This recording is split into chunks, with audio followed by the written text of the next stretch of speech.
مسلمانانو بس اندقه کار ګرځېدلی دی چې یو بل عیبونو پسې څاریو او د یو بل عیبونه بیانوو خو خپل ځان ته سوچ نه وي. لکه څرنګه پښتو یو شعر دی چې ته د بل عیبونه ګوتې باندې شمارې تا خپل هر یو عیب شمارلی دی او که نه.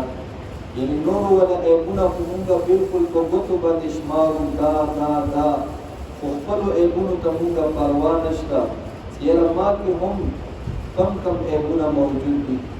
مو داسو شان مسلمان سړي شان دا دی چې هغه بل مسلمان کې چې یو عیب وګوري نو دې ته فوراً خپل ګریبان کې کتل پکار دي چې یاره دغه عیب دغه مسلمان کې موجود دی او دینه خلک نفرت کوي او دا خلکو دپاره د عذاب ولا باعث دی، خلک ورته تنګ دي.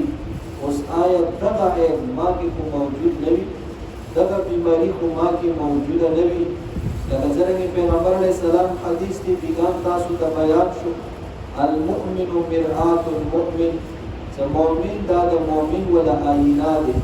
نو هغه یو مفهوم د بیګا اندقه بیان شو چې اصلاح په نیت باندې د بل یو سړي ته عیب بیانولی شي چې یاره تا کې دا عیب دی خو مینې سره محبت سره شفقت سره او خفیه طریقې سره ورته دا د ځان نه وباسه، دا تا دپاره ښه نه دی. اور بل مطلب د دغه حدیث مبارکه ولا دا دی چې مسلمان د مسلمان سړي آیینه دی چې ته بل مسلمان وګورې هغه کې یو عیب موجود دی نو فوراً خپل ځان طرف ته متوجه شه، خپل ځان محاسبه وکړه، خپل ځان باندې نظر واچوه چې اوس آیا دغه عیب د دې سړي کې څومره بد لګي، آیا دا ما کې نشته.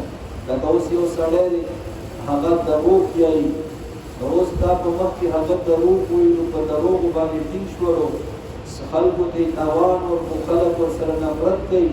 نو خپل ځان ته وګوره چې دا شی خو ما کې نشته.